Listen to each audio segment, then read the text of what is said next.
Comienza Ojos para Ver.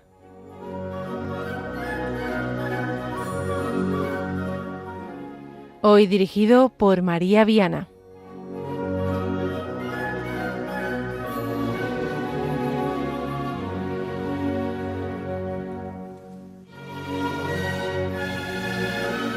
Buenas tardes, queridos oyentes de Radio María, y bienvenidos a un nuevo programa de Ojos para Ver, debido a la campaña del mes de mayo y a la programación especial por la providencial y fecunda visita de su santidad, el Papa León XIV, aquí a España.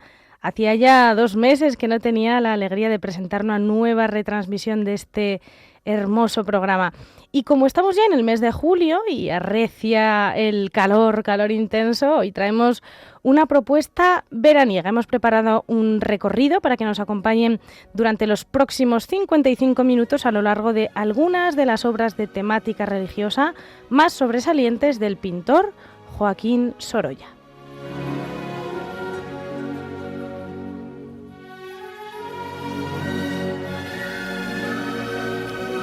Emitimos desde los estudios centrales de Radio María en Madrid, donde les saluda María del Camino Viana y a donde pueden enviar sus comentarios y sugerencias para futuros programas. Les invitamos a hacerlo escribiéndonos al correo ojosparaver8 con número @radiomaria.es. Además, recuerden que tienen a su disposición el podcast de Radio María en la página web, donde pueden escuchar en este tiempo estival, tiempo de descanso, donde seguramente tendremos más tiempo que en otros momentos del año. Pueden escuchar, como les comentaba, otros episodios de Ojos para Ver y de tantos otros programas que hacemos con cariño y empeño los voluntarios de Radio María. Tenemos un programa, yo creo que bastante bonito por delante, así que ya, sin más dilación, comenzamos.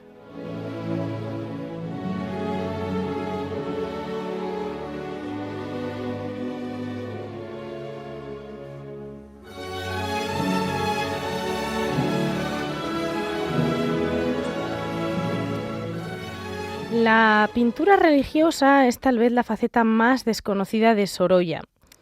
Y efectivamente no es el tipo de pintura que más realizó, pero hay mucho en su obra, que es una obra llena de luz, que nos invita a mirar a lo alto. Como siempre, para comprender bien la producción de un artista, es necesario aproximarnos a su vida. Esto sucede siempre porque pues es de la crianza, la experiencia, desde la educación, del trayecto vital del artista, de donde emana esa expresión de sus propias ideas, vivencias y percepciones que llamamos arte. Por tanto, hablemos de Joaquín Sorolla y Bastida. Nació en Valencia el 27 de febrero de 1863 y murió en Cercedilla, Madrid, el 10 de agosto de 1923.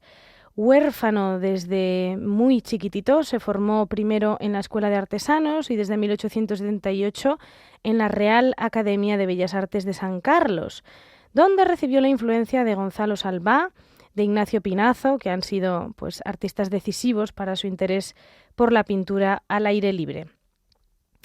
En Madrid, ya establecido en Madrid, estudió sobre todo a Velázquez, de cuya atmósfera sin duda es deudor, a Rivera, a José de Rivera, alguna vez hemos hablado de él aquí en Ojos para Ver, y bueno, pues toda la tradición española en el Museo del Prado. Después fue pensionado por la Diputación de Valencia y viajó a Roma, a París. Allí pues pueden imaginar, se empapó absolutamente del naturalismo europeo, también de la tendencia del realismo social que se estaba llevando a cabo en la pintura internacional de salón. Y bueno, pues por ese interés que había también en la búsqueda de la luz. Sorolla fue un pintor de mirada naturalista, muy atento a la figura humana, al cuerpo, también al trabajo, al mar, por supuesto. Creo que está en el imaginario, en la retina de todos nosotros, tantos lienzos en la playa, ¿no? de su familia, de tantos personajes con nombre o anónimos en esos entornos marítimos. Pintor atento también a la infancia, a la pobreza, al retrato psicológico y, en definitiva, a la vida moderna, ¿no? a su contemporaneidad.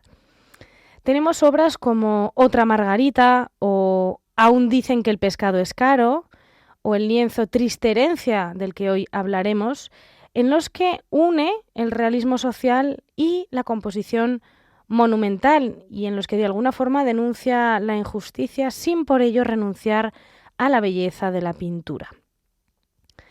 Ya su lenguaje maduro se caracteriza por una pincelada rápida, segura, constructiva, capaz de fijar reflejos, brillos, transparencias, texturas, podríamos decir mojadas, por ejemplo, la arena mojada, telas agitadas por el viento, cuerpos bajo el sol. Tiene una pincelada matérica verdaderamente asombrosa en la cual la luz nos ayuda a estructurar la mirada, porque modela contornos, organiza el espacio y en este sentido es un pintor muy, muy particular. De hecho, claro, podríamos pensar, ¿Sorolla qué es? ¿Es un impresionista? Bueno, es bastante más que eso, no es fácil encasillarlo en esos compartimentos estancos que llamamos estilos, pero sin duda dialoga con las tendencias de su época, con las tendencias en este caso del impresionismo, que son esas pinceladas sueltas, esos tonos vibrantes, con la solidez en el dibujo propia del realismo pictórico. Ya, bueno, pues en el ámbito un poco más vocacional, familiar, Sorolla se casó en 1888 con Clotilde García del Castillo, que era hija de un fotógrafo, y Clotilde fue, pues bueno, su esposa, su musa, podríamos decir, modelo de tantísimos cuadros de Sorolla, administradora del hogar familiar, también garante de su memoria, y sus hijos, Joaquín, María y Elena, pues también participan de tantas escenas domésticas y marinas, son verdaderamente su familia su inspiración. Entre las obras esenciales de Sorolla figuran La vuelta de la pesca, Cosiendo la vela, Sol de la tarde, El baño del caballo, Niños en la playa, Paseo a la orilla del mar, La bata rosa, Clotilde con traje negro, Saliendo del baño y, bueno, la serie mural Visión de España, que realizó para la Hispanic Society entre 1912 y 1919. Además del lienzo que, les confieso, es mi favorito del pintor, que es el titulado Madre, un lienzo que representa a su esposa cuando justo acaba de alumbrar a su hija en una explosión de pureza que se expresa en infinidad de tonos blancos y que derrocha ternura. Yo les recomiendo fervientemente buscar y admirar este cuadro Madre, que se conserva en el Museo Sorolla de Madrid. Pero no vamos a detenernos en él, sino que hoy pues, esta selección comienza por la primera de las obras que vamos a analizar, que es un óleo sobre lienzo titulado La bendición de la barca, perteneciente a la colección Pedro Masaveu, de la Fundación María Cristina Masaveu Peterson, conservada en el Museo de Bellas Artes de Asturias, en Oviedo. A finales del siglo XIX, el estilo de Sorolla se transforma hacia lo que algunos expertos denominan costumbrismo marinero. El mar es un elemento simbólico para nosotros los cristianos que en la Sagrada Escritura se presenta en forma de manantial de vida o bien en forma de olas de muerte. Un elemento, por tanto, que encierra esta dualidad, considerable como fuente de alimento, porque el mar es el medio de vida de los peces, pero también conocido por su peligro, por el riesgo que comporta para las gentes del mar. Por estas personas, precisamente, y por sus formas de vida, se interesa nuestro pintor, Sorolla, que aquí nos presenta una bella costumbre que él había visto sin duda numerosas veces en el puerto de Valencia, que es la bendición de las barcas, sobre todo de las barcas nuevas, como una forma de pedir auxilio, pues también frente a esos peligros del mar que mencionábamos justo ahora, ¿no? Los naufragios, esta idea de bendecir el instrumento de trabajo para invocar la protección divina, para custodiar la vida, para rogar por una pesca abundante como aquella del Evangelio. Es, como acabamos de decir, el instrumento de trabajo de los pescadores y es lógico que se le pida a un sacerdote que la bendiga. Sucede algo muy significativo con este cuadro, que es que está directamente relacionado con un fenómeno que se encuentra en el origen del estilo impresionista en pintura. Me refiero a la fotografía. Con la generalización de la fotografía en los años 30 y 40 del siglo XIX, los pintores se cuestionan lo siguiente. Si yo antes pintaba retratos o buscaba representar la realidad de forma realista, oye, pues ahora que tenemos un medio que hace eso con mucha mayor fiabilidad, como es la fotografía, pues entonces, ¿qué papel tiene la pintura?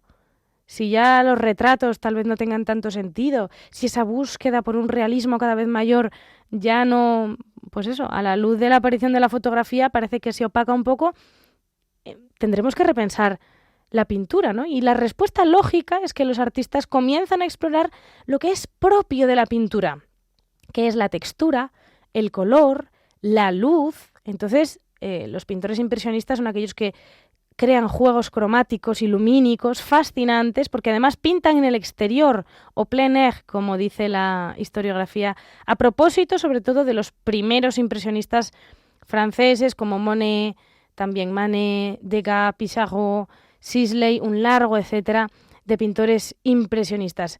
Hemos dicho que Sorolla pues es difícil de encasillar, pero es necesario que entendamos el contexto, sobre todo estético, en el que se mueve. Y pues lo que decíamos, ¿no? En este momento y por primera vez los pintores salen a pintar al aire libre. También Sorolla lo hacía, y mucho, gracias a la producción industrial de tubos de pintura. Piensen, queridos oyentes, antes era necesario estar en el taller para poder producir la pintura, machacar los pigmentos, mezclarlos con el aglutinante, pero ahora resulta que uno puede llevarse el lienzo preparado, imprimado, como quien dice, debajo del brazo y salir al campo inspirado por la naturaleza para pintar. Entonces, los impresionistas se fijan mucho más en los efectos atmosféricos, como la luz. A los pintores de entonces les fascina cómo la luz incide en las superficies, y aunque Sorolla no fue el primero, pues quizá fue el más genial en esto. Bueno, ¿y qué tiene que ver la fotografía en todo esto? Pues verán, los planos fotográficos impactan también en la composición. Aquí en este cuadro que estamos comentando, La bendición de la barca, que es de 1892, hay un punto de vista en ligero contrapicado, donde el punto de fuga se dirige hasta el mástil que aparece en la parte derecha, mástil con forma de cruz del que hablaremos enseguida. Por tanto, en una composición tradicional sería tremendamente extraño dejar figuras recortadas, como sucede con la del pescador abajo a la izquierda. Pero ahora que la fotografía ha influido directamente en la pintura, pues se abren nuevas composiciones que décadas atrás hubiesen resultado enormemente transgresoras. Es muy interesante que en este cuadro, en La bendición de la barca, en la mitad derecha, vemos a un sacerdote sosteniendo un librito de bendiciones, mientras un monaguillo delante de él se presenta de espaldas con un impresionante sobrepelliz blanco, esa vestidura litúrgica parecida a un roquete, e ilumina absolutamente la escena dotándolo de luz propia. De algún modo está introduciendo lo espiritual en el trabajo de los marineros y con ello pues también sacralizando la actividad humana realizada para alabanza de Dios y servicio del prójimo. Y todo mediante la utilización magistral de ese color blanco en el monaguillo. Alrededor tenemos a los pescadores sentados en el perímetro de la barca con rostros muy retratísticos, con rasgos muy marcados, con pieles cetrinas, en las que se nota esa incidencia del sol, que están, bueno, pues, con una actitud reverente, mientras unos niños a la derecha, traviesos, miran al pintor con una mirada juguetona. Todo ello bañado por la luz del poniente sobre el Mediterráneo, que permite unas gradaciones del color verdaderamente deliciosas. Podríamos pensar que se trata de un lienzo que sigue lo que por entonces era apenas una moda, que es el costumbrismo refinado y elegante, en el que, pues, sobre todo, muchos pintores se decantaron por los paisajes, las estampas de religiosidad popular. Pero hay una clave muy interesante que nos permite ver más allá de lo que podría ser pues una escena cotidiana cualquiera en el puerto de Valencia. Y la hemos adelantado ya antes. A la derecha, en nuestro cuadro, en La bendición de la barca de Joaquín Sorolla, se alza el inicio de un mástil robusto, enhiesto y atravesado por una verga, que es el nombre de la percha, del palo horizontal, que se dispone perpendicularmente al mástil. Estos dos palos. ¿Qué están dibujando? Pues la figura de una cruz. Y esta es una clave de lectura fundamental, no como telón de fondo, sino como disposición vital. Es decir, no es un mero símbolo de la religión que impregna la pintura, ¿no? Bueno, pues tenemos un sacerdote bendiciendo una barca, los pescadores atendiendo este momento y aparece la cruz como algo anecdótico, sino que es algo muy importante para entender este trasfondo catequético del cuadro. En el mar, en el trabajo, en la vida de cada uno, siempre está presente la cruz, que como seguro que ya saben y viven, pues no es un adorno, sino que es una verdad, es la verdad, que es que hemos sido salvados en la cruz de Cristo, esa misma de la que participamos con nuestra propia cruz, que tiene también un valor redentor por cuanto que se une a la suya. Por tanto, la respuesta siempre es esa, también ante las olas que en tantas ocasiones azotan nuestra vida. Seamos o no pescadores, tenemos que enfrentarnos a estos mares, tantas veces de sufrimiento, a esas aguas que creemos que nos ahogan. Y ante eso aparece en este cuadro de Sorolla la respuesta, que es la cruz de Cristo, esa que el Señor torna gloriosa con su resurrección y que con ello pierde el poder de acabar con nuestra vida. Así es, queridos oyentes, la cruz no nos mata ya porque no la vivimos en nuestras fuerzas, como un estoicismo que nos haga aguantar y soportar, sino en las del resucitado, con la esperanza. Ahora, relacionado con este tema, vamos a escuchar un chamamé que van a ver que es una preciosidad. Muchos se preguntarán, ¿qué es un chamamé? Bueno, pues es un género musical tradicional del nordeste argentino, aquella zona que se despliega alrededor de la provincia de Corrientes, un género muy bello, danzable, que además desde 2020 es considerado por la UNESCO como Patrimonio Inmaterial de la Humanidad.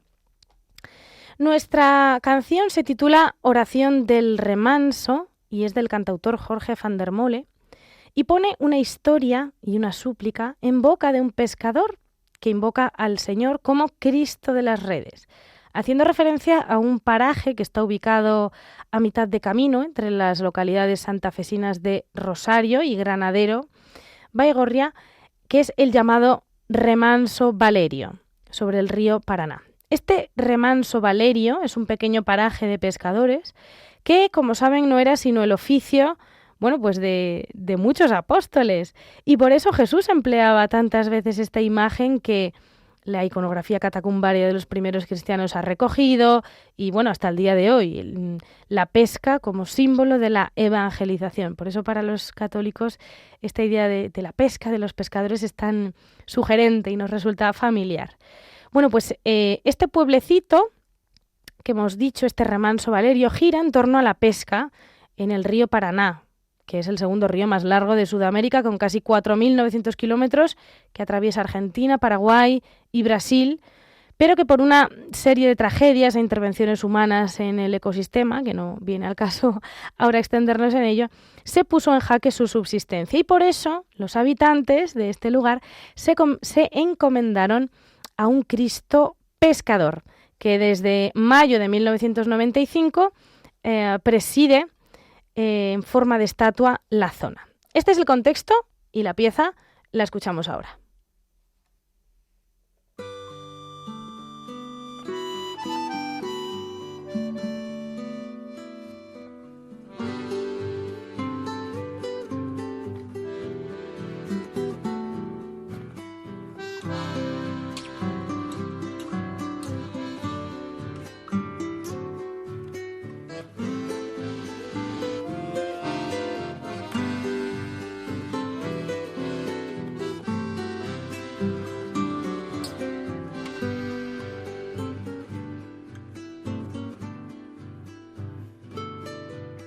Soy de la orilla brava del agua turbia y la correntada que baja hermosa por su barrosa profundidad.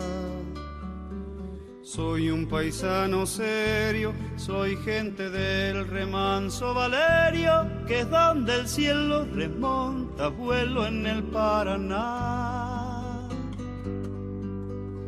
tengo el color del río y su misma voz en mi canto sigo, el agua mansa y su suave danza en el corazón. Pero a veces oscura, va turbulenta en la ciega hondura y se hace brillo en este cuchillo de pescador.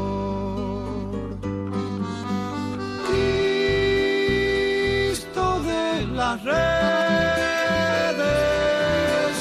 no nos abandones. Y en los espineles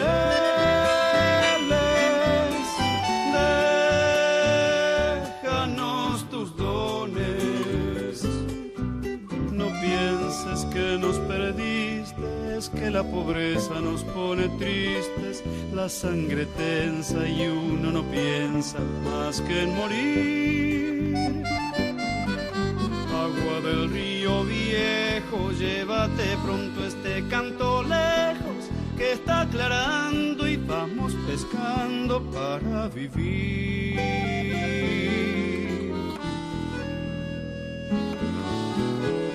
Llevo mi sombra alerta sobre la escama del agua abierta y en el reposo vertiginoso del espinel. Sueño que alzo la proa y subo a la luna en la canoa y allí descanso, hecha un remanso mi propia piel. Calma de mis dolores, ay, Cristo de los pescadores, dile a mi amada que está penada esperándome, que ando pensando en ella mientras voy vadeando las estrellas, que el río está bravo y estoy cansado para volver. Cristo de las redes, no nos abandones. Y en los espineles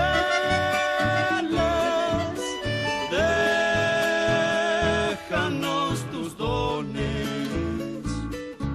No pienses que nos perdiste, es que la pobreza nos pone tristes, la sangre tensa y uno no piensa más que en morir. Agua del río viejo, llévate pronto este canto lejos, que está aclarando y vamos pescando para vivir. Agua del río viejo, llévate pronto este canto lejos, que está aclarando y vamos pescando para vivir.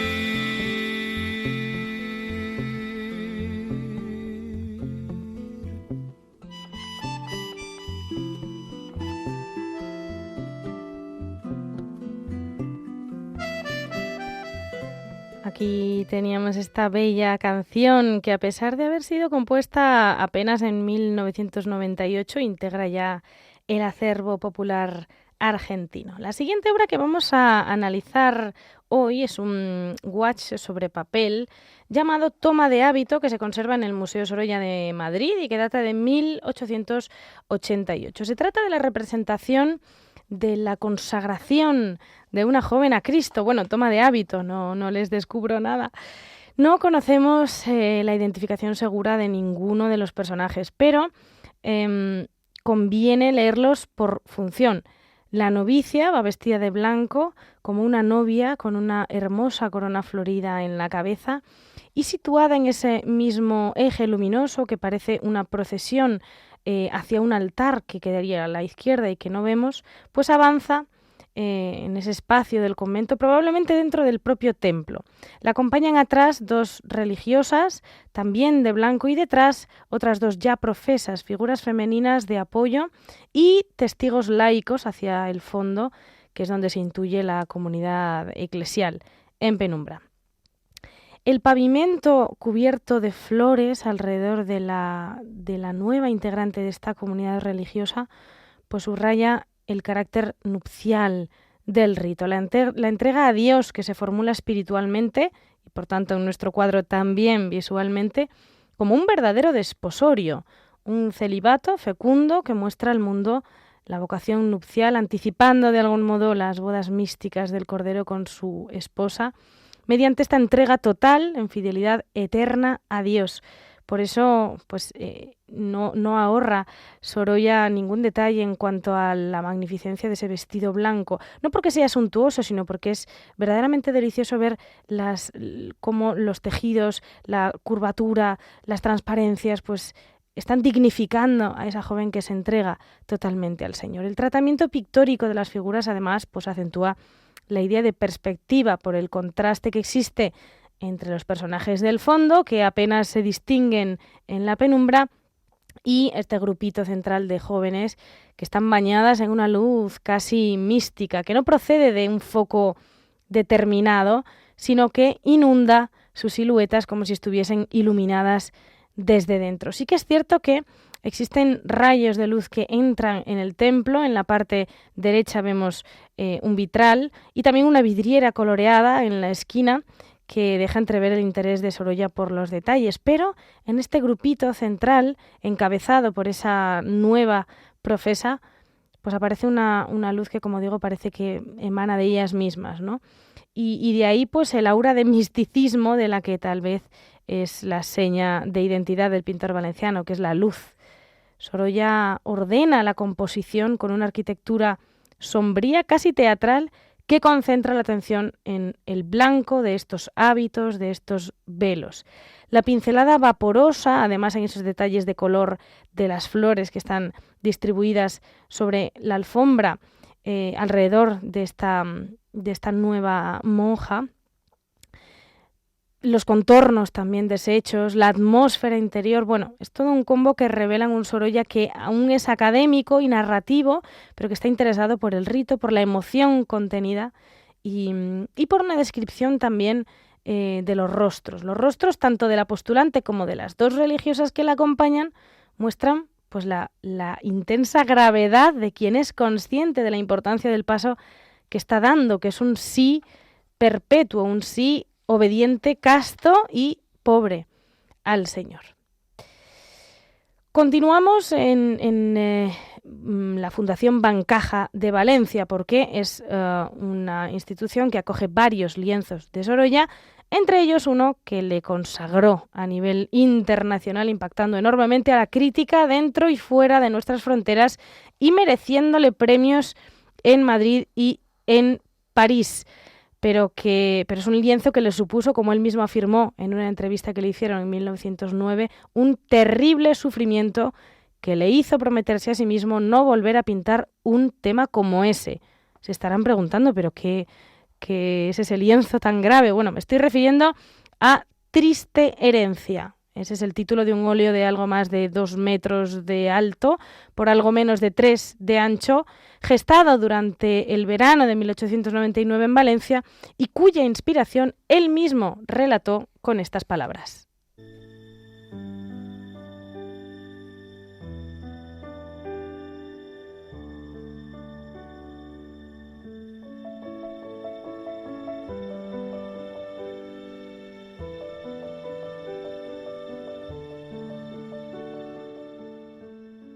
Un día estaba yo trabajando de lleno en uno de mis estudios de la pesca valenciana, cuando descubrí de lejos unos cuantos muchachos desnudos dentro, y a la orilla del mar y vigilándolos, la vigorosa figura de un fraile. Parece ser que eran los acogidos del hospital de San Juan de Dios, el más triste desecho de la sociedad, ciegos, locos, tullidos y leprosos. No puedo explicarle a usted cuánto me impresionaron, tanto que no perdí tiempo para obtener un permiso para trabajar sobre el terreno, y allí mismo, al lado de la orilla del agua, hice mi pintura.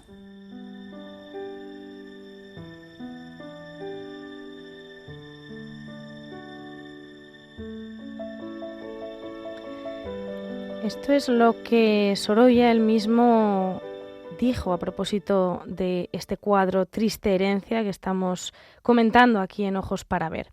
Podría parecer que los protagonistas del cuadro son precisamente estos niños desvalidos y enfermos de poliomielitis, pero la obra no es una descripción de esta situación. Ni siquiera la calificaría como denuncia social, porque el concepto del cuadro cambia totalmente con la aparición de este religioso anónimo que no solo está ayudando a uno de los niños que se apoya en una muleta, sino que es él quien ha conducido a los chiquillos a los que el mundo marginaba, despreciaba y consideraba apestados hacia la playa, hacia ese alivio al que también tienen acceso. Por eso vemos a tantos niños en esa playa valenciana con esa figura que aparece en primer término de espaldas de este religioso que nos describe Sorolla. También los pobres, los enfermos, los olvidados pueden, y quizá con más razón ellos que el resto, divertirse, chapotear en el agua, jugar juntos, como vemos que en este cuadro hacen varios grupitos que se ven desdibujados a pocos metros de la orilla, con esas pieles luminosas reflejando la luz levantina. Por eso me atrevo a afirmar que la verdadera protagonista del cuadro es la caridad, el amor hacia esos últimos, hacia esos pequeños, que son los más altos en el reino de los cielos, a los cuales quienes asisten no quedarán sin recompensa, según la promesa del mismo Cristo. De hecho, Sorolla le dio gran importancia a esta obra y sabemos que se esmeró enormemente en Triste herencia, como atestiguan los numerosos dibujos preparatorios del pintor, que por cierto, a modo de curiosidad les diré que sabemos que estos dibujos se los regaló a otros pintores que él apreciaba, que admiraba, como John Singer Sargent, William Merry Chase o Leon Bonnat. Sorolla sufrió la tentación de abandonar la empresa, pero sus amigos sabemos que le animaron a continuar.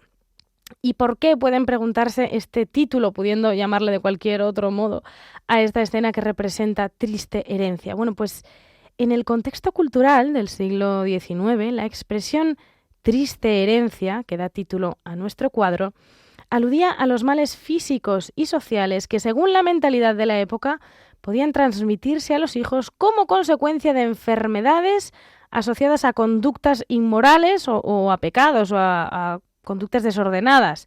Nos referimos a la tuberculosis, el alcoholismo, sífilis, lacras que se asociaban a una suerte de culpa heredada que condenaba a muchos niños débiles, enfermos o impedidos a depender de la beneficencia pública muy escasa, privada y muy especialmente a depender de la caridad de la Iglesia, que es precisamente lo que estamos viendo en este cuadro.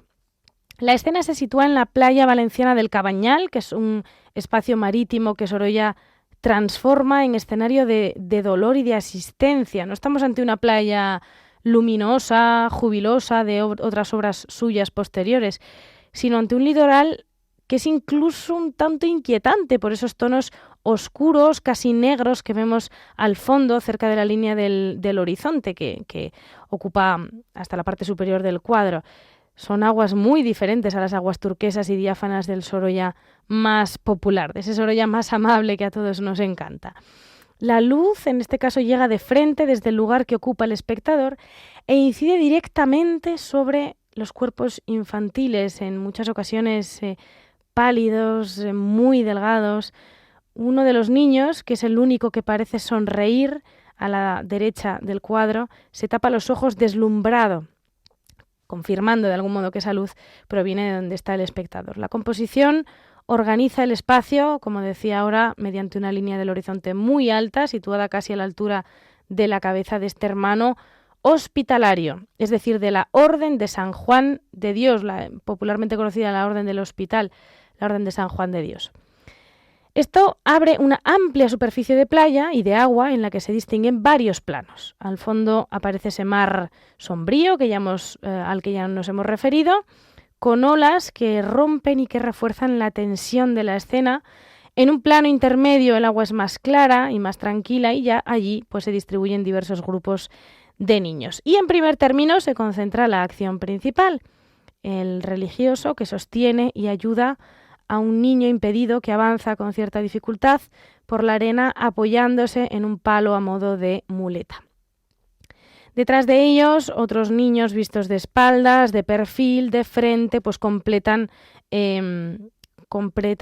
este primer grupo, ¿no?, que aparece en primer término. Otros 3 niños que aparecen a la izquierda y pues detrás ya muchos otros distribuidos ya dentro del mar.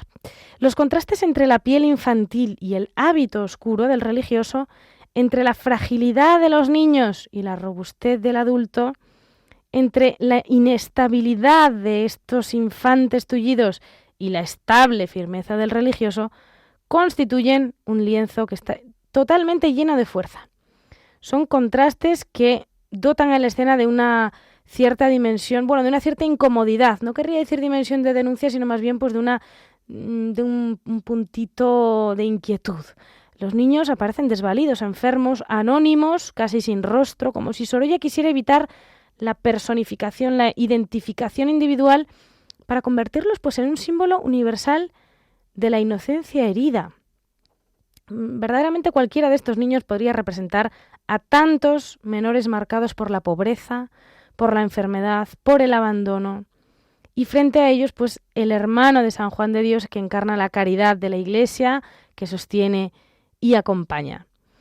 Un punto interesante también en el cuadro, en mucha de la producción de Joaquín Sorolla, es el sentido del pudor propio de la época. Los protagonistas son niños, pero Sorolla, fíjense que evita mostrar frontalmente sus cuerpos desnudos. Los que aparecen de frente están o cubiertos por el agua hasta la cintura, o bien parcialmente ocultos por otros compañeros, siempre con un tratamiento suelto y abocetado de las anatomías. Por tanto, una escena en definitiva que nos habla de una delicadeza extrema de Sorolla por un asunto tan complicado, tan duro, y que nos interpela también directamente como cristianos, ¿no?, como es el de la caridad. ¿Qué hacemos con los últimos? ¿Qué hacemos con los pequeños con los que el propio Cristo se ha identificado? Por esta obra, Triste herencia, otorgaron a Sorolla el máximo galardón en la Exposición Universal de París del año 1900 y también la Medalla de Honor en la Exposición Nacional de Bellas Artes de 1901. Muchos elogiaron a Sorolla, artistas contemporáneos, literatos como Juan Ramón Jiménez, Vicente Blasco Ibáñez. Blasco Ibáñez, por cierto, guardaba una estrecha relación de amistad con el pintor. De hecho, él mismo afirmó que Sorolla pinta el oro de la luz y el color invisible del aire. Sin embargo, Triste herencia se aleja de las escenas amables, luminosas, vitalistas con las que solemos identificar al pintor que tratamos hoy en Ojos para ver. Aquí no hay celebración del verano, no hay exaltación de burgueses sanos bajo el sol. Por el contrario, lo que hay es una playa convertida en espacio de alivio efímero del sufrimiento. Una escena de dolor, pero también de sanación del alma por medio del amor. La luz aquí no embellece la escena, sino que la revela. Y al revelarla, obliga al espectador a mirar de frente una realidad incómoda, que es la de unos inocentes que cargan con una cruz que no han elegido. El mar ha servido también de inspiración a los músicos. A Claude Debussy, que rechazó el término de impresionismo para el tipo de música que componía, debemos una obra que se llama precisamente La Mer, el mar, la mar, una pieza ideada como un conjunto de 3 bocetos sinfónicos para orquesta, estrenados en París en 1905. Tomamos únicamente un fragmento que es Jeux de vagues, como juegos de olas, que es el segundo de estos bocetos sinfónicos, que concentra muy bien esas evocaciones marinas en armonías ondulantes, modales, suspendidas, que parecen no cerrarse nunca, con esa música que, pues que es muy sugerente, parece avanzar por reflejos, transparencias, cambios de color, así que vamos a escuchar esta prolongación de alguna forma de los lienzos de Sorolla.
Están escuchando Ojos para Ver con María Viana.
Muchos de sus familiares, hijos, nietos, sobrinos, han recibido durante estos meses pasados un regalo, un sacramento que se queda ya para siempre con ellos, la primera comunión. Bueno, pues en el Museo d'Arte Moderna de Udine, Italia, conocido como Casa Cavazzini, se conserva un óleo sobre lienzo de Joaquín Sorolla que recibe el nombre de El Día Feliz y que hace referencia a esta ocasión, a la primera comunión. Seguimos en un contexto valenciano y en un contexto humilde y tenemos ahora a una niña vestida de blanco y velada con el traje de la primera comunión que está besando con reverencia la mano de su abuelo mientras el resto de la familia se arremolina alrededor contemplando esta escena tan tierna. El abuelo está sentado, tenemos otro familiar de espaldas en la parte izquierda que está agarrando la silla como acabando de sentarse o de levantarse. Tenemos una barca también instalada en esa cabaña. Está recibiendo la bendición en el seno del hogar. El hogar pues es el humilde interior de una cabaña en la playa de nuevo del Cabañal.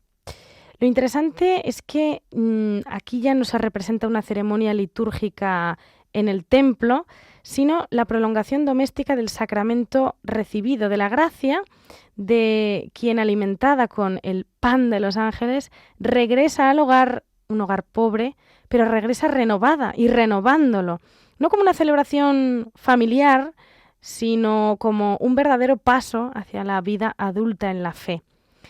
Por tanto, la composición se organiza en torno a la niña, a esa niña que acaba de recibir a Cristo mismo, el Santísimo Sacramento, y que se presenta como foco de luz gracias al blanco del vestido, ese blanco asociado a la pureza que veíamos también en el lienzo Toma de hábito. Sorolla explora aquí los efectos de la luz, también de esa luz filtrada por puertas y cañizos. No es todavía la luz abierta de su plenitud, sobre todo de sus escenas marinas, sino una claridad interior fragmentada, en una escena que por otra parte respira un naturalismo costumbrista impresionante. Precisamente a través de la puerta abierta, que está en el fondo a la izquierda, se puede ver la arena y el mar y de lejos pues los barcos de pesca. Por tanto, ese contexto humilde en el que se hace presente ese milagro de la asociación con Cristo mediante la recepción de la Sagrada Comunión. Frente a otro cuadro famoso de Sorolla en el que también se trata este tema de la primera comunión, que es el lienzo La Primera Comunión de Carmen Magariños, que es más solemne, más burgués, es un retrato que se le encarga. Este óleo que hemos dicho que se conserva en Italia, El Día Feliz, pues resulta una escena más popular, narrativa, que no se centra en la ceremonia en la iglesia, sino más bien en el eco del sacramento en la vida cotidiana. Este realismo naturalista, centrado pues concretamente en el costumbrismo religioso, en esas pues escenas más cotidianas, con su dibujo esmerado, con un colorido que mira claramente hacia Velázquez, no es sino la clara demostración del peso de lo religioso en la vida social del momento y del peso de lo religioso también en la obra de Sorolla.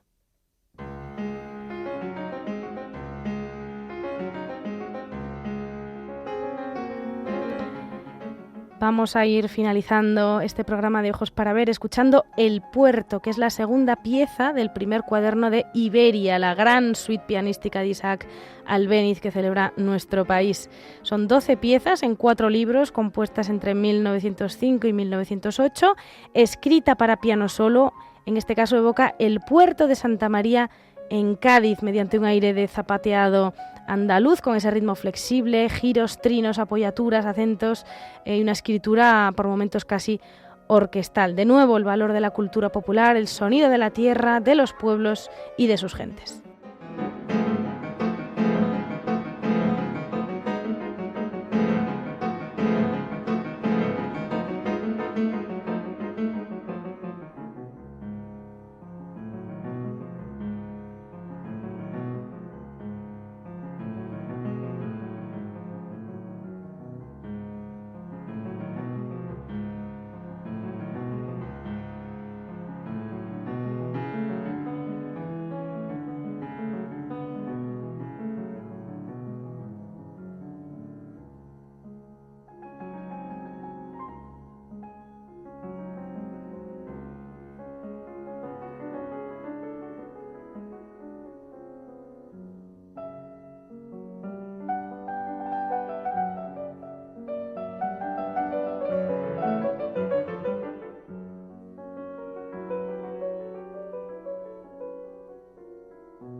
Están escuchando Ojos para Ver con María Viana.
Acabamos de escuchar a Albéniz, contemporáneo de Joaquín Sorolla, haciendo también esa reflexión orgullosa sobre el valor de la propia tierra, en este caso del puerto de Santa María, en su suite Iberia, pero también Sorolla nos ofrece no solo la visión sobre la tierra y sobre sus gentes, sino sobre la espiritualidad que derrocha la sociedad del momento, incluso los hogares más humildes. Por tanto, con este rápido, pero espero que enjundioso repaso por algunas de las obras más notables de Sorolla, cerramos ya nuestro programa de Ojos para Ver.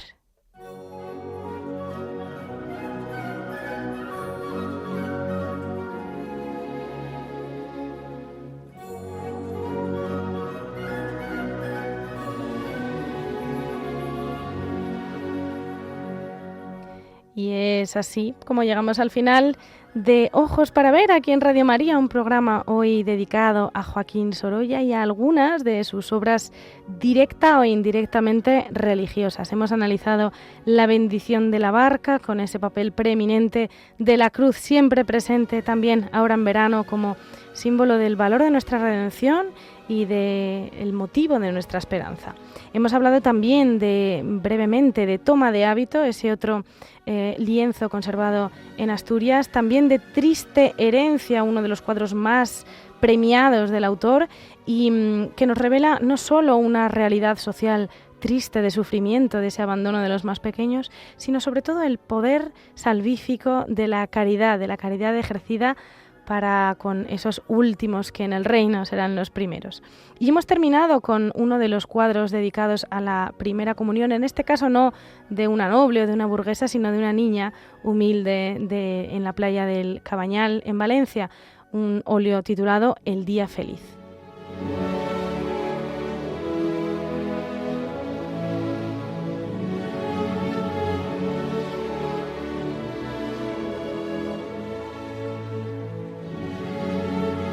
Muchas gracias por acompañarnos un nuevo martes. Les recuerdo que pueden contactar directamente con una servidora mediante el email de Ojos para Ver 8@radiomaria.es, y les invitamos también a escuchar este programa y tantos otros a través del podcast de Radio María en la página web. Nos encontraremos, Dios mediante, el segundo martes de agosto. Hasta entonces, que Dios les bendiga. Nada más, tengan un feliz día.